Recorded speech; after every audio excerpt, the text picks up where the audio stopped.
Voilà, bonjour, bonjour à Neila. Donc on est très content de l'accueillir. Sur le programme et sur l'invitation surtout, il y a écrit que c'est Laure Fraîche, donc moi, qui vais animer la rencontre. Mais en fait, c'est pas du tout vrai. Ce sont les étudiants de MMI qui vont assumer cette tâche. Et nous aurons aussi quelques lectures faites par des étudiants de carrière sociale. Donc je passe le micro à la première personne qui est censée parler, donc Adam.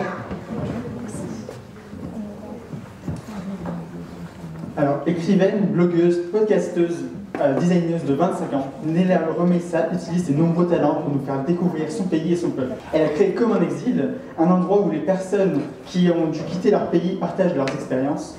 Elle a aussi un podcast, Algéroisement Vôtre, où elle raconte ses histoires et sa passion pour Alger.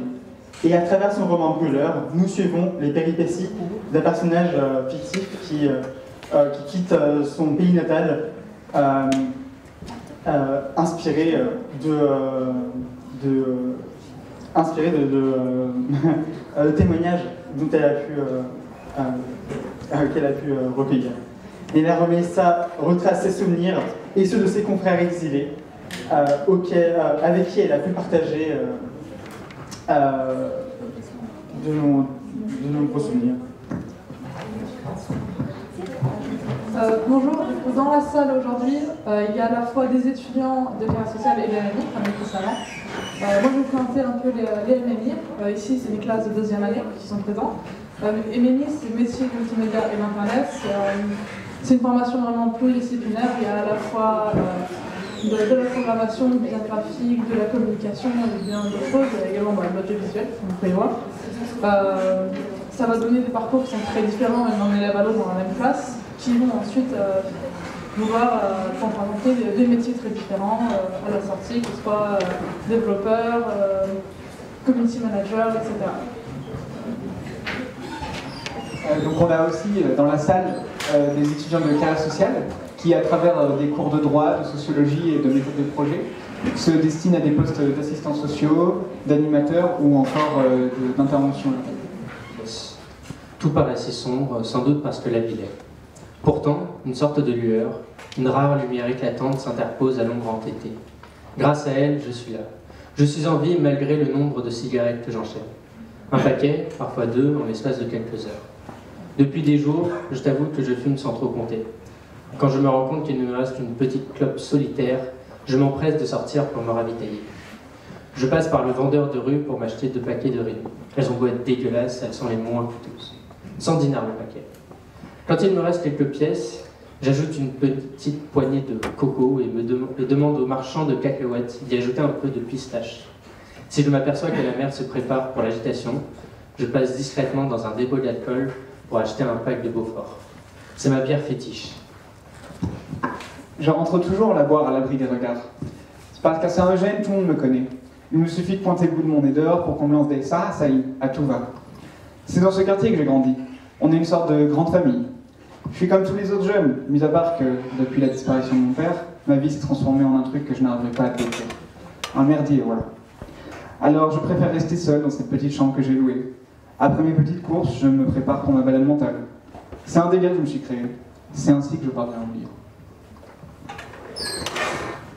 J'ai du mal à faire abstraction de tout ce qui a fait de moi un désillusionnaire. Ça, c'est un mot que j'ai inventé. T'as les visionnaires et t'as les désillusionnaires.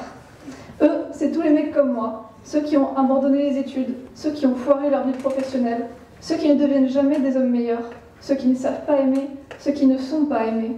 Bref, ceux qui ont perdu espoir, quoi. On ne sème pas la désillusion, et pourtant, on la récolte. Elle vient à nous, elle entre par effraction, et elle nous colle à la peau. Parce que Dieu nous a créés comme ça. Si ça se trouve, peut-être que lui non plus n'a jamais voulu de nous. L'agitation de mon esprit me suffit amplement, et je n'ai qu'une priorité en tête, ma hargue.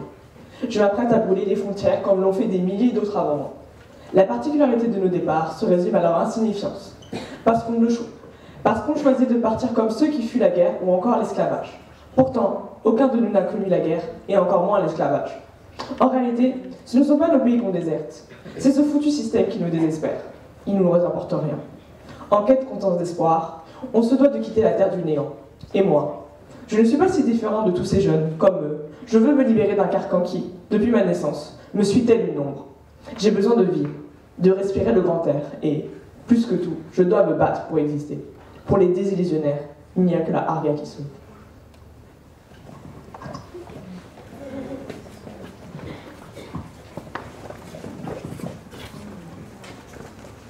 J'ai hâte de laisser toute cette galère derrière moi.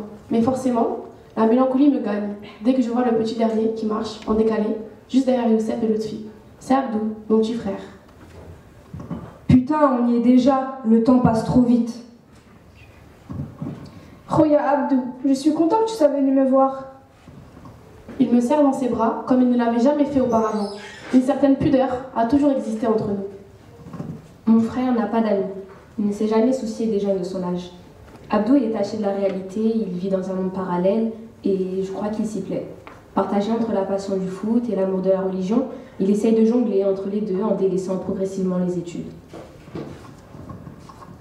Je n'ai jamais réellement été présent pour lui. Maman s'en est occupée toute seule, comme elle le pouvait. Et merde, je réalise que je n'ai jamais profité de la présence des miens depuis des semaines. Je n'ai fait que courir, sans but précis, achetant quelques futilités que je jetterai sans doute avant de prendre la mer. Le peu d'argent qu'il me restait a été utilisé pour m'approvisionner en zetla, zarouk, hamra, mes substances favorites. Elles me font virevolter l'esprit. Quand les temps sont durs, elles m'éloignent de cette pénible routine. Après quelques accolades et taquineries, je commence à rouler pour toute la smala. Le joint s'allume, les lattes s'enchaînent, la fumée s'envole, en même temps que nos pensées, vers d'autres rives. Comme d'habitude, on regarde l'horizon, en se perdant en rêveries farfelues. Je n'oserais même pas vous le dévoiler, tellement j'en ai honte. Encore trop jeune pour tomber dans le gouffre de ceux qui se noient dans la désillusion, Abdou allume l'enceinte, qu'il trimballe toujours dans son sac à dos. Trop bien dissipé par nos songes, on n'y prête aucune attention. Il enchaîne la playlist du Mouloudja et, inconsciemment, tout le monde se met à fredonner les paroles d'une chanson qui nous est chère. Parce qu'ici, il y a un rêve que l'on partage tous. Partir.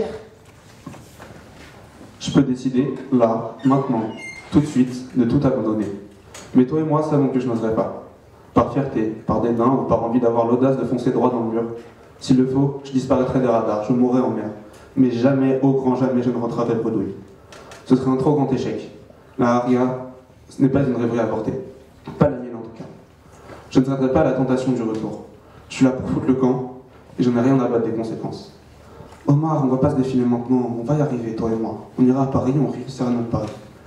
Une larme coule du coin de son œil. Il essuie vite et se justifie, sans laisser le temps de le consoler. J'ai pris 2 petits lyrica avant de partir, ça rien t'inquiète. Omar a décidé de naviguer sous psychotrope. Je crois que c'est pour faire la réalité. Ça me fait de la peine pour lui. Je ne le voyais pas comme ça, ce voyage. Mes rêveries ont altéré la réalité. Je m'étais imaginé une grande mise en scène avec une attraction particulière entre la mer et moi. Eh bien, il n'en est rien. Tout a disparu. Il ne reste qu'un étrange sentiment doux amer. Les désillusions qui s'enchaînent me confirment que ma place sur Terre aurait dû être cédée à un monde qu'il méritait plus que moi. Je suis mal en point. J'ai le cul coincé entre une sorte d'euphorie fictive et un profond écœurement. Je pense à Kamel, Samy et Anis. J'aurais dû les laisser grimper sur cette barque. Pourquoi est-ce que je n'ai pas échangé ma place contre la leur? Observez-nous. Vois la pâleur de nos visages. Nos cernes ressemblent à des poches dans lesquelles sont condamnées toutes les larmes qu'on s'est interdit de verser. L'individualisme, c'est nous. On ne pense qu'à nos gueules. Il faut arrêter de croire qu'on est ensemble. Ici, c'est chacun pour soi. Et Dieu, lui, a d'autres préoccupations. Mais qu'est-ce qui nous arrive, putain? Elle est jeune, vous la voyez? Habib nous montre l'Espagne. On voit la Costa au loin. Elle paraît minuscule. Comme par hasard, on tire nos téléphones en utilisant le peu d'ardeur qui nous reste pour gueuler comme des apaches en immortalisant notre extraordinaire approche. Je ne pense plus à rien, je ne vois que mon avenir, là, en face. Le bout du tunnel, la lueur d'espoir, la réalisation d'un rêve, le goût de la liberté. Bordel, tu te rends compte? On va pouvoir souffler, on l'a fait. Quelle extase! Nour nous donne le signal pour chanter une dernière fois.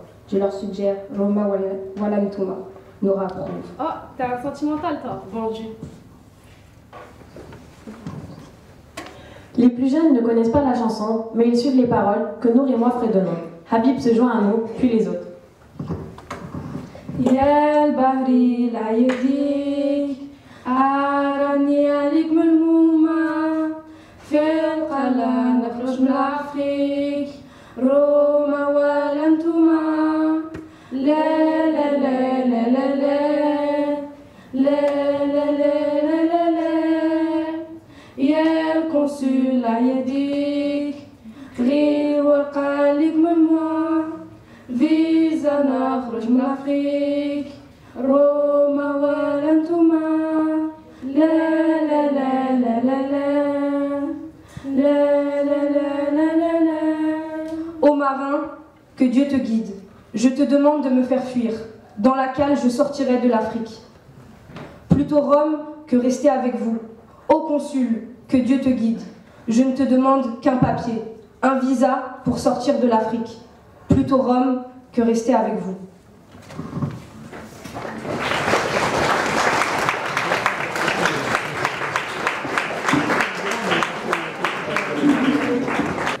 J'espère que vous allez bien et que vous êtes contente de votre présence ici. Nous, en tout cas, on est ravis. On va commencer par quelques questions. Et pour commencer, pourquoi avoir choisi une fin si sombre pour les personnages? Pourquoi ne pas avoir tout simplement essayé de faire une bonne fin pour eux? Bonjour. Alors, juste avant, je voulais juste dire que j'étais très contente d'être ici et qu'il y a 8 ans de cela, quand je suis arrivée en France, je crois que j'aurais jamais cru faire quelque chose dans une fac, en fait. Donc voilà, je suis ravie. Et aussi, merci pour les lectures qui sont très touchantes. Donc, à toutes les personnes qui ont lu, merci. Alors, pour la fin, c'est vrai que c'est la première fois qu'on commence par une question en parlant de la fin, mais ouais. En fait, je pense que c'était important de parler de la réalité de ces jeunes et que finalement, pour moi, cette fin est d'un côté, oui, très sombre entre guillemets, mais elle est aussi, en fait, c'est une fin assez abstraite parce que finalement, on ne sait pas trop où va le personnage. Et je pense que c'était vraiment important en fait de porter leur histoire telle qu'elle est, même si c'est une fiction inspirée d'histoires réelles. Je voulais vraiment parler de leur histoire et de leur réalité en fait. J'ai essayé au mieux de me rapprocher de leur réalité tout en essayant d'intégrer des éléments un peu romancés. Et donc le fait qu'il y ait quelque chose de très triste, eh bien, il faut se dire que c'est un quotidien chez beaucoup d'entre eux. Donc je pense que c'était important pour moi de faire cette espèce de plot twist à la fin. Merci pour cette réponse. Donc votre livre est écrit dans un langage plus cru si on compare avec votre contenu habituel, le podcast Comme un exil par exemple. Pourquoi avoir fait ce choix? Alors moi qui ai fait des études de littérature, j'imagine pas la réaction de mes profs quand ils verraient la façon dont j'ai écrit ce livre, mais toujours dans une optique de parler de faits réels. Je me voyais pas en fait faire parler les personnages, donc vu que c'est Céline qui raconte son histoire, je ne le voyais pas parler d'une autre façon que celle-ci. Donc du coup je voulais vraiment mettre certains éléments qui en fait nous donnent l'impression que c'est en fait que j'ai écrit l'oralité. En fait finalement Céline parle l'oralité, c'est comme s'il parlait donc à l'oral. Et donc je voulais pas cet effet très lu. Par contre ça a été une chose avec laquelle j'ai forcément dû échanger avec la responsable éditoriale qui me corrigeait mon manuscrit, avec laquelle on revoyait le manuscrit. Et en fait, par exemple, je me rappelle d'un moment où elle m'avait dit, là quand Salim pose la question, par exemple, lui il disait est-ce qu'on peut aller? Et donc elle voulait reformuler ça en disant peut-on aller? Mais du coup je lui ai dit que Salim ne peut pas parler comme ça, déjà rien que nous les jeunes on va pas dire peut-on aller? Enfin on dit est-ce qu'on peut aller quoi. Donc voilà, ce genre de formulation, c'était important pour moi en fait de retranscrire l'oralité, c'est ce que m'a dit mon éditeur. En fait, mon éditeur m'a dit il faut vraiment que tu l'écrives un peu comme tu parles. Donc, c'est pour ça que j'ai fait comme ça. Merci. J'aimerais aborder du coup le thème du roman qui est l'exil en fait. Pourquoi avoir choisi ce thème? Qu'est-ce qui signifie pour vous?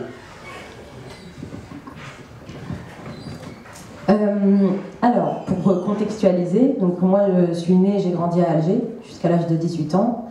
Et donc après je suis arrivée à Paris.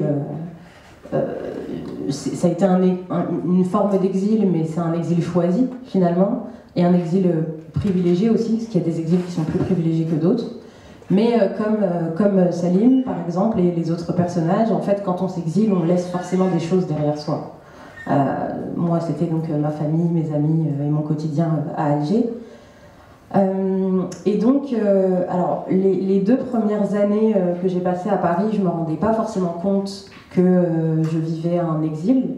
Mais à un moment donné, je pense que j'ai arrêté de regarder flou et que en fait, je me suis rendu compte que j'avais vraiment laissé des choses derrière moi, qu'il y avait mes parents qui étaient de l'autre côté de la rive. Et donc, en fait, j'ai commencé à me poser des questions, à me dire, mais en fait, est-ce que toute ma vie ce sera comme ça? Est-ce que moi, le week-end, je pourrais pas aller déjeuner avec ma famille? Et donc voilà, c'est des questions que je me posais tout le temps. Et donc, je me suis rendu compte que finalement, on ne parlait pas assez des émotions de l'exil. Donc, pendant 4 ans, j'ai créé la plateforme Comme un exil, où je parlais de tous ces témoignages, où je recueillais des témoignages, donc plus de 800. Et donc, ces émotions étaient hyper importantes pour moi, parce que je me rendais compte que finalement, il y en avait beaucoup qui étaient dans la même situation, et peu importe leur forme d'exil, la façon dont ils ont quitté leur pays natal, il y avait toujours en fait cette espèce de sensation de déracinement, et donc du coup c'était très compliqué en fait pour nous de laisser, voilà, je répète encore, mais de laisser des choses derrière soi, parce que finalement c'est principalement ça l'exil. Et donc en fait je pense que la thématique de l'exil était la plus évidente pour moi, et ce livre je l'ai écrit, c'était une urgence en fait pour moi de l'écrire, parce que c'était le sujet avec lequel je me sentais le plus à l'aise, mais aussi parce que le sujet de ces personnes-là, en fait, les haragas qui décident de partir, de fuir leur pays comme des personnes qui subissent l'exil, qui ont des guerres, qui sont menacées, etc. C'était hyper important pour moi de pouvoir leur rendre hommage. Donc voilà, l'exil, c'était logique. Je ne me voyais pas parler d'autre chose, en fait. Merci beaucoup. Maintenant, je vais vous parler de poser une question sur quelque chose de plus visuel, c'est-à-dire la couverture. Est-ce que vous pouvez nous expliquer le choix de la couverture? Est-ce que c'est un choix de l'éditeur ou le vôtre? Ou avec qui avez-vous travaillé dessus? Alors,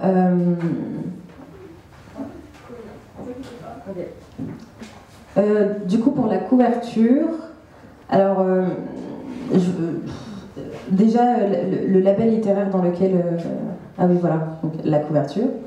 En fait, ce qui est sympa, c'est que donc, la maison d'édition, c'est JC Lattès, mais le label littéraire, c'est La Grenade. Et en fait, La Grenade, c'est sympa parce qu'elle fait pas des couvertures un peu boring, donc du coup, c'est un peu plus coloré. Et en fait, c'est mon éditeur qui m'a proposé une artiste qui peint, qui s'appelle Lilywood, et qui nous a fait 4 propositions. Donc 2 dans des teintes bleues et 2 autres dans des teintes un peu orangées roses. Et finalement, je sais pas, je pense que c'était un peu ma névrose avec le bleu, la mer, etc. Donc du coup, j'ai décidé de choisir celle-ci, mais les 4 étaient très très belles. Donc voilà, j'aime bien.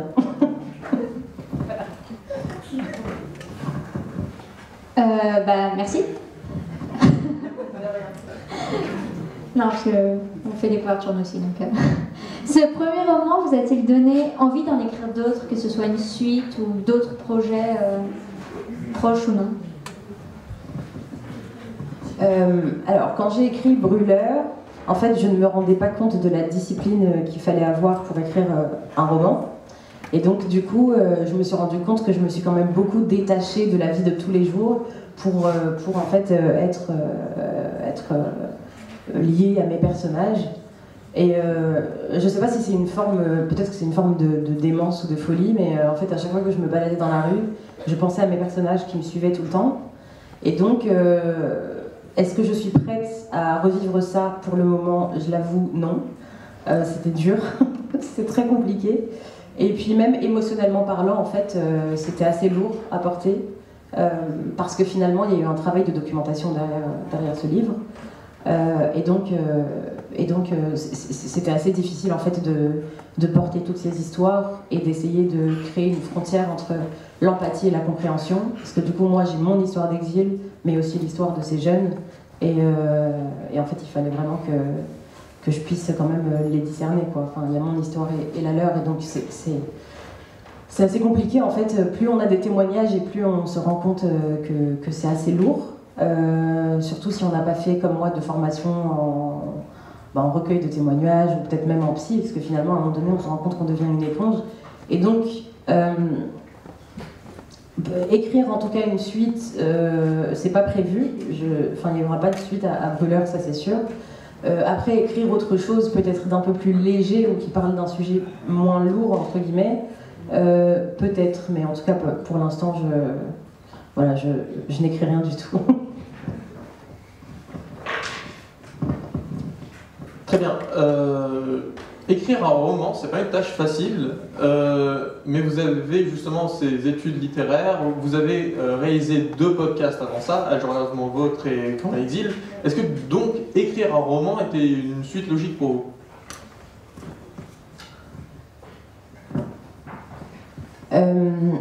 Alors, oui, j'ai fait des études littéraires donc à la Sorbonne.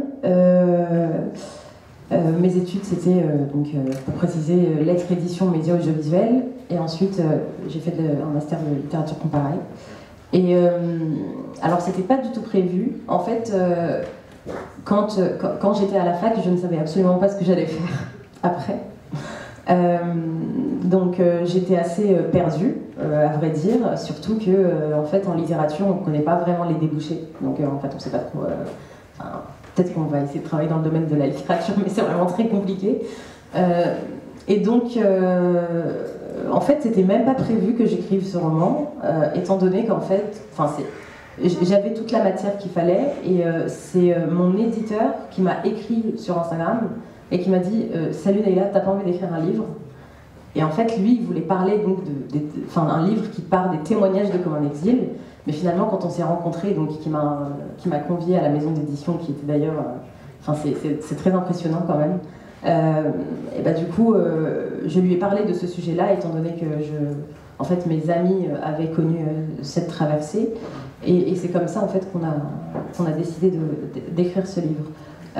Mais je veux dire que, tout ça pour dire que c'était pas planifié. Je m'étais pas dit je vais essayer d'écrire un roman. C'est vraiment lui qui m'a poussé à essayer. Je me suis cassé la gueule 2 fois. Ça n'a pas fonctionné. Et en fait, en voyant toutes les... en fait, quand on fait un test, donc on l'envoie à l'éditeur, et l'éditeur fait des modifications dessus, nous dit ce qui va pas. Et je pense que le fait de voir mon manuscrit avec toutes ces ratures, ça a touché mon ego. Et du coup, je me suis dit non, en fait, j'ai pas envie. Et donc au début, je m'étais arrêtée pendant de longs mois avant de reprendre et d'avoir le déclic et de me dire non, j'ai vraiment envie de l'écrire ce livre, et c'est hyper important. Mais voilà, en gros, c'était pas du tout prévu. Merci beaucoup. Maintenant, je vais vous poser une question plutôt sur les retours que vous avez eus. Parce que je suis sûre que vous avez dû en avoir beaucoup. Et est-ce que parmi eux, vous avez eu des retours de personnes exilées qui se sont reconnues en Salim? Alors oui, j'ai eu des retours de personnes qui ont eu le même parcours d'exil que moi et qui se sont quand même reconnues dans Salim, alors que finalement elles ne sont pas parties, elles n'avaient pas les mêmes moyens de transport, entre guillemets. Et il y a quelques brûleurs qui l'ont lu et qui m'ont fait des retours aussi, mais c'est juste que en fait, c'était très compliqué de se remettre là-dedans. Parce qu'il faut savoir que les témoignages sur lesquels sont basés Brûleur, c'est des témoignages où il y a eu aussi beaucoup de silence. Ça a été assez compliqué en fait de les faire parler tout simplement. Donc parfois il y avait des questions où il n'y avait pas de réponse. Quand je posais des questions, ces jeunes ne me répondaient pas parce qu'ils n'y arrivaient pas. Mais la plupart des retours sont positifs. J'ai eu des retours négatifs aussi, mais c'est le jeu. Donc voilà. Donc, les personnes que vous avez rencontrées, que ce soit pour le podcast Comme un exil, est-ce qu'elles ont tout de suite accepté de partager leur histoire avec vous? Est-ce qu'il a fallu du temps pour créer un contact ou est-ce qu'elles ont carrément refusé certains?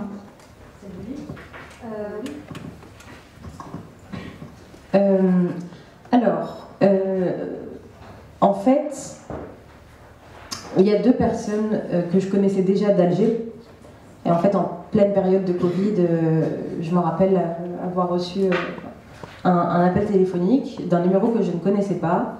Et en fait, c'était mon ami qui me disait Hello Neila, je suis à Paris. Et je lui dis mais comment tu fais pour être à Paris? Les frontières sont fermées, on est en pleine période de confinement, etc. Et en fait, c'est à ce moment-là où il me dit je suis venu en barque. J'ai traversé la Méditerranée et là, je viens de venir de l'Espagne. Et donc, à ce moment-là, je pense que c'était vraiment le moment où je m'étais rendu compte que ça peut arriver à tout le monde en fait. Parce que c'était mes amis, donc je connaissais leur vie et je savais comment ils vivaient et qu'en fait, finalement, leur vie n'était pas à plaindre. Mais c'est juste que ce manque de perspective, cette espèce de flou d'avenir, ça les a poussés à partir et donc en fait à traverser la Méditerranée clandestinement et au détriment de leur vie. Et donc pour ça, c'était assez logique de leur demander à eux de me raconter un peu leur histoire. Et puis les autres, en fait, c'était tous mes amis. Donc en fait, finalement, j'ai pas fait un travail de documentation un peu journalistique où je suis partie chercher des personnes. C'était vraiment mes amis. Et ça l'est toujours d'ailleurs, c'est mes amis. Mais c'est juste que... donc ça a été plus simple, entre guillemets, parce qu'il y a toujours une espèce de complication au niveau du témoignage. Par pudeur, par honte, il y a des choses qui ne se disent pas. Et donc du coup, moi, dans le livre aussi, j'ai dû combler les vides et les silences.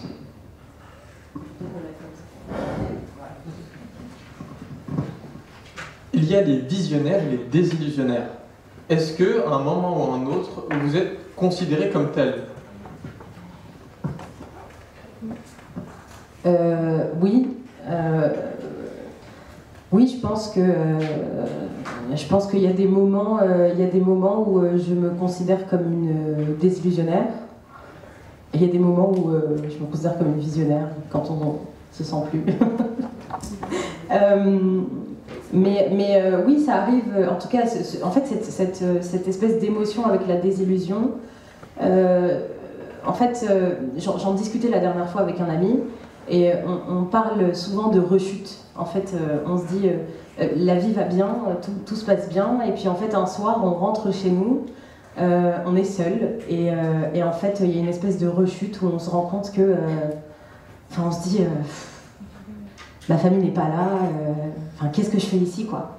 Et donc, c'est une soirée, voire 2, où on se sent pas forcément... on n'est pas des lumières, quoi. On n'est pas rayonnant du tout. Et je pense que c'est à ce moment-là où il y a ce sentiment de désillusion. Après, est-ce qu'il est aussi fort que le sentiment de désillusion de quelqu'un qui, comme Salim, veut quitter son pays et qui ne se sent pas à sa place et qui ne se sent pas compris? Je ne pense pas. Parce qu'en fait, du moment qu'on... il y a vraiment, je pense, une vraie différence aussi entre les privilèges. Je le sais, j'en suis très consciente que, au pire, si j'ai vraiment envie d'aller voir ma famille, moi, je peux y retourner, quoi. Alors que... des personnes qui n'ont pas leurs papiers, qui ne sont pas régularisées, c'est un peu plus compliqué, c'est pas possible, tout simplement. Et sachant qu'en plus, elles ne sont pas du tout éligibles au droit d'asile, donc c'est d'autant plus complexe pour ces personnes. Mais comme je l'ai dit tout à l'heure, pour tout exilé, il y a toujours des moments où il y a moins d'espoir, où il n'y en a pas du tout, et il faut juste essayer d'aller mieux. Vous avez fait des podcasts et ensuite un roman. Est-ce que par hasard vous auriez prévu une adaptation filmographique de votre roman? J'ai pas le budget. Alors, en fait, pour vous expliquer un peu comment ça se passe, quand on écrit un roman, on signe 2 contrats. Il y a un contrat d'édition et il y a un contrat audiovisuel. Et donc finalement, les droits, on les cède en partie à la maison d'édition. Donc finalement, si quelqu'un veut faire une adaptation cinématographique, il doit contacter la maison d'édition.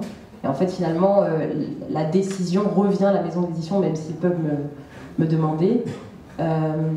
Donc finalement, ce n'est plus entre mes mains. Ce qui fait que même si moi, je voulais en faire un film, je pense qu'il faudrait que je rachète les droits à la maison d'édition.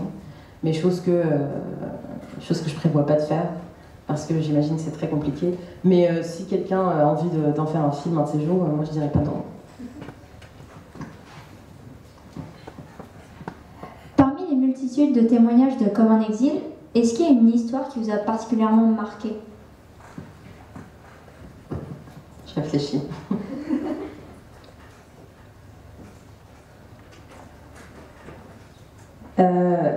Je pense que c'était... Il y a quelques histoires qui m'ont marqué plus que d'autres, parce que les témoignages étaient peut-être plus lourds, ou du moins le moment où je lisais les témoignages, c'était peut-être un peu plus compliqué pour moi. Mais en fait, il y a l'histoire d'une fille, enfin d'une jeune femme, qui a décidé de partir, parce qu'elle subissait des violences dans sa famille. Et donc, en fait, elle a décidé de partir, de demander l'asile et de garder sa sœur. Enfin, sa sœur est restée au pays. Et donc, du coup, en fait, ces messages, le témoignage que j'ai reçu, c'était des screenshots, des messages entre elle et sa sœur. Et je pense que ça a été la chose la plus compliquée, parce que finalement, elle s'est rendue compte que elle, en partant, et ben finalement, après ça, c'est sa sœur qui subit les violences à sa place. Et donc du coup, je pense que c'était le témoignage le plus compliqué, sachant que généralement, en fait, les témoignages que je reçois sur Comme en exil, il y a toujours une discussion qui se fait avec les gens, alors que elle est vraiment venue m'écrire bonjour, voici mon témoignage, et en fait juste avec les screens, comme si en fait elle était impuissante face à ça et qu'elle ne pouvait rien y faire parce qu'elle ne pouvait pas aller sauver sa sœur. Et que sa sœur ne pouvait rien y faire non plus, parce que sa sœur ne pouvait pas partir vu qu'elle était encore jeune. Et donc, je pense que ça a été... en fait, la froideur du témoignage, entre autres, m'a beaucoup touchée. Parce qu'en fait, généralement, avec les autres, il y a toujours des échanges, on essaie d'échanger sur tout plein de choses, sur nos émotions, si on se sent coupable parfois d'être reparti ou non. Alors qu'elle, c'était très... mais c'était assez froid, en fait. Je t'envoie le témoignage, et voilà... Fais-en ce que tu veux, quoi.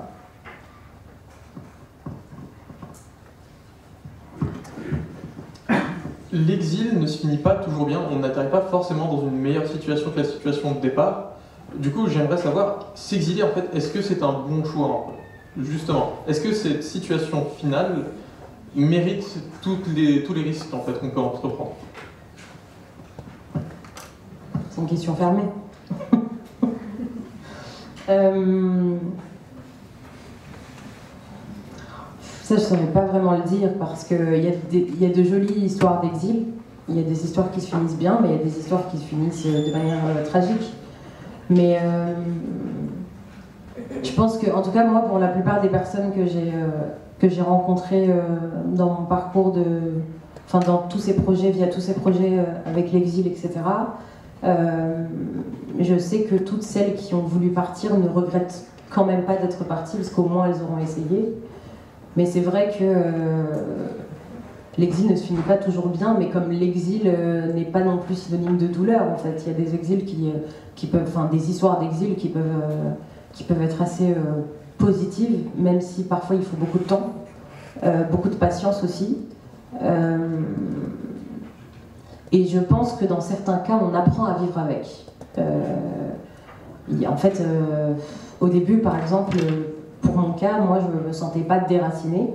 Et en fait, je n'acceptais pas le fait d'être déracinée et d'être détachée. Et finalement, au fil du temps, je me suis rendu compte que, du moment que tu t'en vas et que tu vois de moins en moins tes proches, la source même de ta vie, ta culture, etc., du coup, t'es déraciné, quoi.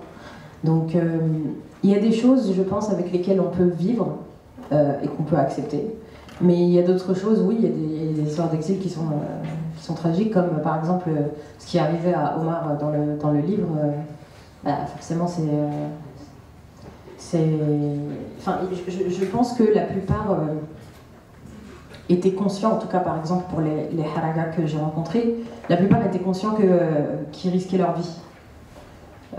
Et donc en fait il y avait toujours ce côté-là où tu te dis que peut-être que tu vas mourir en fait, en mer. Donc, mais ils le font quand même, parce qu'ils veulent tester, parce qu'ils n'ont rien à perdre, parce qu'ils ont déjà tout perdu.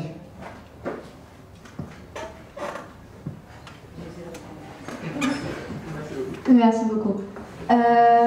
Du coup, quelles émotions ou expériences personnelles vous ont particulièrement inspiré lors de l'écriture, que ce soit de vos podcasts ou de votre livre?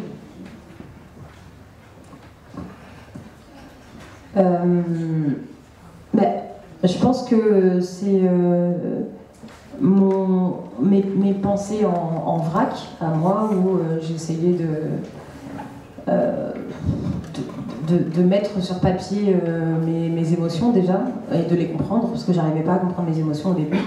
D'un côté, j'étais très contente d'être à Paris et en France, et d'un autre côté, je voulais retrouver les bras de ma maman, donc c'était assez compliqué. Mais beaucoup de témoignages. Petite rôle.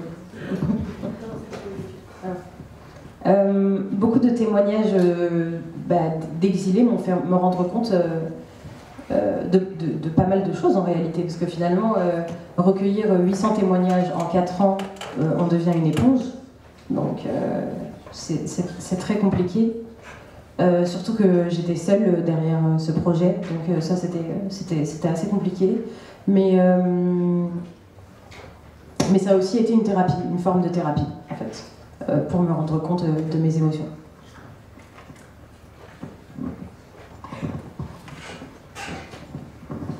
J'aimerais maintenant savoir si justement les gens dans la salle auraient des questions à poser. Alors, je reprends la réponse que vous avez prise, comme quoi il y avait un sentiment de perdre son identité en quelque sorte. Et moi, je reviendrai juste sur le titre du livre, qui est Brûlure. Brûleur, pardon, excusez-moi. Au moment où les personnes exilées brûlent leurs papiers, quel sentiment elles ressentent? Est-ce qu'elles se sentent plus algériennes? Est-ce qu'elles se sentent... je voudrais savoir en fait le sentiment qu'elles ressentent au moment où elles brûlent en fait ces papiers, qu'est-ce qu'elles deviennent et qu'est-ce qu'elles sont. Voilà. On m'entend bien? Là, on m'entend bien? Okay. Alors en fait, le terme brûleur vient de brûler les papiers, mais aussi de brûler les frontières. En fait, c'est un peu une figure de style, quoi.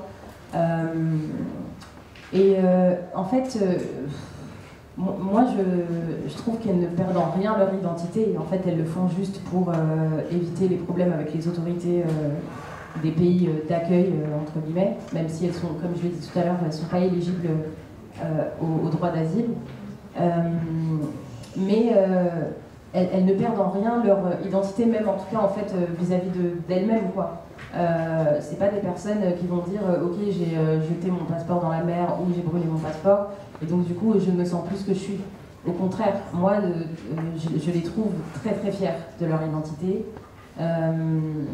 malgré le fait que ces personnes ont quitté leur terre. En fait, elles n'ont pas quitté leur identité, elles ont quitté le système dans lequel elles vivent, parce que elles ne se sentent pas exister, elles ne se sentent pas importantes. Et donc, en fait, la seule solution qui reste, c'est de partir. Parce qu'il n'y a pas de perspective d'avenir, en fait. Voilà.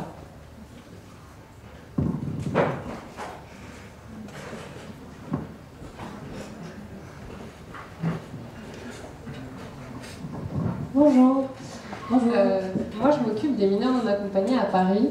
Et j'ai eu l'occasion de rencontrer beaucoup de jeunes, notamment qui venaient d'Algérie et du Maroc. Et ma question, c'était, avec notamment les politiques qui ont été mises en place, les accords franco-marocains pour le retour de ces jeunes, savoir quel est votre avis sur justement le statut indésirable de ces jeunes, que ce soit au Maroc, en Algérie ou en France, et le fait que finalement les perspectives d'avenir sont pas, voilà, en France sont pas plus glorieuses que dans leur pays d'origine, et que souvent ça se traduit par de l'errance dans d'ailleurs plusieurs pays d'Europe, mais pas vraiment d'avenir qui peut être assuré. Alors moi j'ai pas connu de mineurs non accompagnés, enfin du coup de personnes qui ont traversé les frontières en étant mineurs. Je ne connais pas non plus la politique entre la France et le Maroc, pour être totalement honnête. Mais du coup je sais que, en tout cas j'ai eu écho du fait que, en fait, d'un peu de l'indifférence de l'Algérie vis-à-vis du retour de ces jeunes. Mais d'un côté, je me rends compte aussi que ces jeunes ne veulent pas forcément retourner dans le pays qu'ils ont voulu quitter. Donc c'est tout ce que je peux dire là-dessus. Enfin, vraiment, moi, je suis plus axée sur les émotions de ces jeunes et le fait de comprendre pourquoi ils sont partis, plutôt que toutes ces espèces de politiques qui finalement, en tout cas moi, ceux que j'ai connus, s'en détachent beaucoup en fait de tout ça et préfèrent vraiment justement errer seuls à leur façon, plutôt que d'être rattachés à des structures, parce qu'il y en a beaucoup qui ont peur. En tout cas, moi, ceux que j'ai connus, il y en a beaucoup qui sont un peu qui appréhendent en fait le fait d'être avec des personnes qui pourraient éventuellement les aider. Ils ont quand même peur, étant donné qu'il y en a beaucoup qui ont connu les centres de rétention, notamment au Portugal et en Espagne. Et donc, je pense qu'après ce genre d'expérience assez traumatisante, elles ne veulent pas forcément être accompagnées ou autre. Mais c'est pas des mineurs, par contre. Donc les mineurs, je ne sais pas. Voilà. Il y avait une autre question ici. Bonjour. Bonjour. Alors du coup, moi j'aimerais revenir sur un point, c'est le point que vous avez mis en avant en disant qu'il y a beaucoup de jeunes du coup qui s'exilent ou des harakas qui quittent leur pays par manque de perspective dans l'avenir. Mais je pense qu'il y a aussi beaucoup de jeunes qui s'exilent et qui du coup partent du pays à cause du rêve qu'on leur vend aussi. En France, on a beaucoup le rêve américain, et en Algérie, en fait, ils ont une perspective de la France qui est, par exemple, là-bas, un salaire moyen, il est de 4 millions de dinars, qui revient à 200 € en France. Donc on se dit que c'est invivable, et quand on leur vend un rêve en leur disant que le SMIC en France, il est de 1300 €, ça fait des millions et des millions là-bas. Donc du coup, ils quittent leur pays en se disant que ici la vie sera plus facile, que les moyens qu'il y a beaucoup plus de moyens, beaucoup plus d'aide.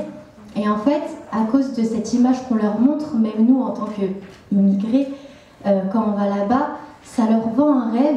Et en fait, le jour où ils mettent leur vie en danger et ils arrivent dans le pays, il y en a beaucoup qui regrettent parce qu'ils se rendent compte de la réalité des choses et que c'est pas si facile que ça, qu'un SMIC c'est 1300 €, mais qu'un loyer c'est 700 €. Donc au final, ça revient au même. Donc je pense qu'il y a beaucoup de personnes qui regrettent aussi à cause de ce rêve qu'on leur vend. Oui, je suis totalement d'accord. En fait, c'est un peu le mythe de l'Eldorado qui persiste toujours. Donc en fait, l'Europe est perçue comme un Eldorado. Et en fait, il y a ça, et il y a aussi ces jeunes, en fait, ils grandissent, pour la plupart en tout cas, grandissent avec le foot. Et finalement, le football, en tout cas en Algérie, est assez politique.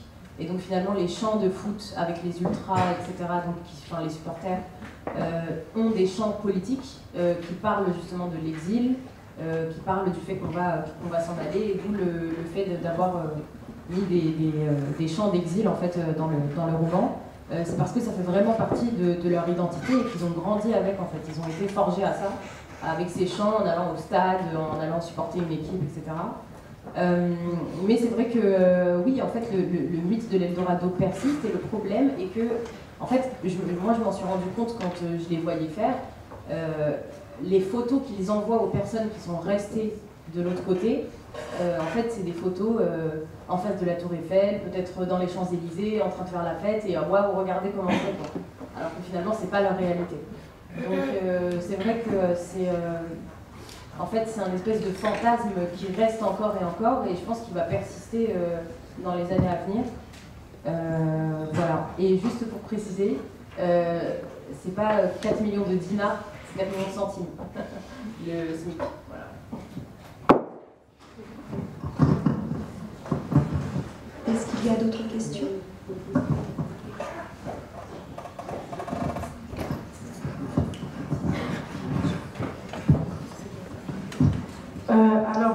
J'aurais une question. Le récit des femmes était-il totalement différent que celui des hommes? Parce qu'on sait qu'il y a une appréhension différente entre les femmes et les hommes au niveau de ces récits. Moi j'ai rencontré quelques femmes, mais donc du coup dans mon roman elles n'y figurent pas, tout simplement parce qu'elles étaient pas du tout aptes à parler de leur exil, en tout cas de cette manière-là. Donc du coup en fait elles voulaient pas en discuter. En fait je me suis toujours rendu compte que déjà c'était très difficile pour les hommes, mais en fait pour les femmes c'est d'autant plus compliqué. Et je pense que, étant donné qu'il y a environ peut-être 85-90% d'hommes qui partent dans ces conditions-là, donc en fait il y a moins de femmes, et donc en fait elles sont plus invisibles alors qu'elles existent aussi.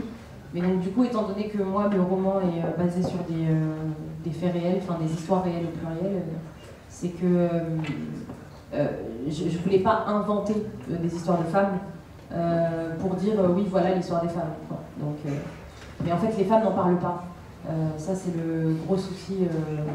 En fait, elles sont invisibilisées encore plus que les hommes déjà qui sont considérés comme des, enfin voilà, qui sont migrants quoi. Donc c'est un peu compliqué pour elles. J'espère que je réponds bien à vos questions parce que n'hésitez pas à me le dire.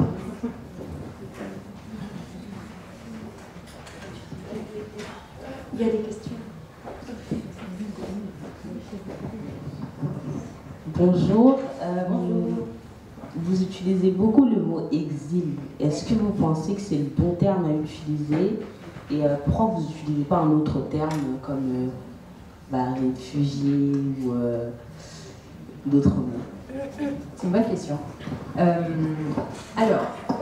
J'utilise le terme exil parce que finalement le mot exil je le prends au sens figuré. Et finalement au sens figuré, ça peut concerner toutes les personnes qui ont connu la migration. Et pourquoi je n'utilise pas le mot par exemple migrant?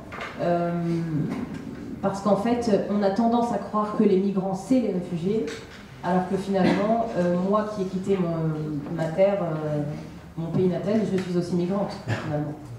Mais on a tendance à croire que les migrants, c'est ceux qu'on met dans des camps. Et que les autres, un peu plus... qui ont une vie un peu plus normale vis-à-vis des codes de la société, et du coup, c'est pas des migrants. Alors, finalement...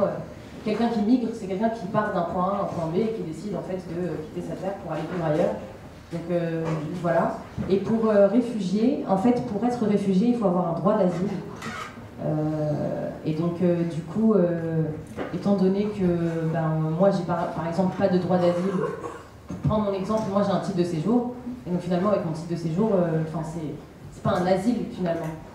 Donc c'est juste un titre qui me permet d'être résidente en France et de vivre ici, ou d'y étudier. Et par contre, ceux qui demandent l'asile, c'est ceux qui sont menacés. Donc en fait, c'est des personnes qui ont des problèmes dans leur pays natal, des personnes qui sont en danger de mort, des personnes qui subissent des guerres, voilà.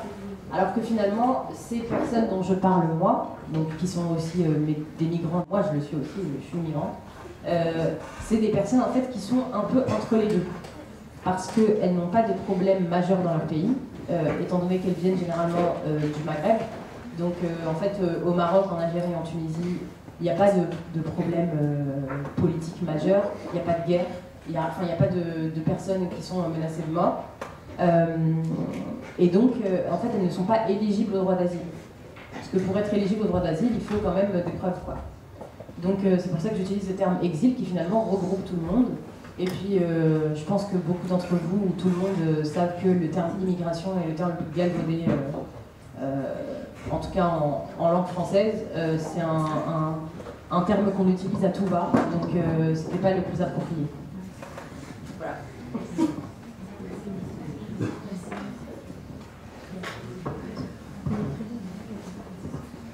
Bonjour.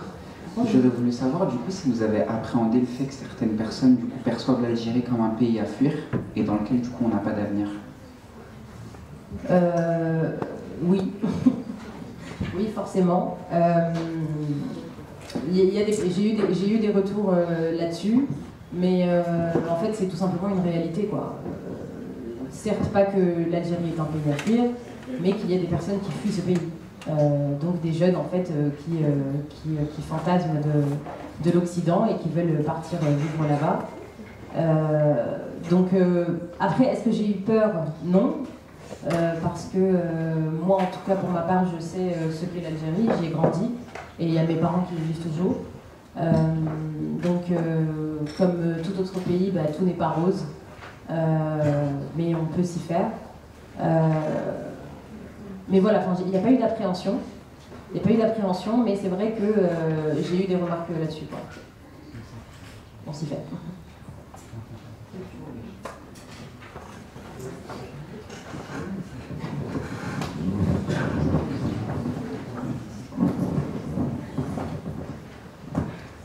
Bonjour, tout à l'heure vous avez un peu parlé de la culture. Est-ce que vous savez ce qu'ils en font? Est-ce que même vous en faites? Est-ce qu'il y a une notion de légitimité ou non? Est-ce qu'on doit la refouler? Est-ce qu'il y a de la culpabilité par rapport à la culture? Quand on arrive ici? Oui. Je connais des personnes qui l'ont plus refoulé que d'autres. Je pense que c'est un fait. Il y en a qui préfèrent la mettre de côté et qui ne l'assument pas forcément. Parce que je pense que justement quand on arrive en France par exemple ou même en Europe, je pense qu'on se fait une image de ce que c'est. Et finalement, quand on voit peut-être une dimension qui est finalement plus différente que ce à quoi on s'attendait, on est forcément déçu. Et donc du coup, je pense qu'il y en a qui prennent peur ou qui veulent juste pas avoir de remarques, etc. Et qui donc du coup, oui, préfèrent refouler une partie de leur culture et une partie de leur identité. Ça c'est indéniable. Pour ma part, non, pas forcément. Mais c'est vrai qu'au fil des années, c'est pas je la refoule pas, mais c'est comme si en fait je m'en détachais un peu, mais sans. En fait, je m'en rends compte en prenant du recul. Et donc, dès que je me rends compte que je m'en détache un peu, du coup, j'essaie de renouer un peu avec. Étant donné qu'avant, je partais plus souvent dans mon pays natal, alors que maintenant, j'y vais moins, par exemple. Donc oui, je pense qu'en fait, l'exil nous change en tant que personne, surtout au niveau de l'identité et de la culture. Je pense que ça nous change quand même, quoi. Qu'on le veuille ou non. Mais après, je trouve ça important de justement. En fait, la double culture est une richesse. Je le pense vraiment. Mais il y a des personnes qui ont un peu plus, qui ont peur justement d'avoir cette richesse-là, parce que finalement, c'est à double tranchant. Voilà. Donc ça dépend vraiment des gens, mais je pense qu'il y a toujours un espèce de détachement.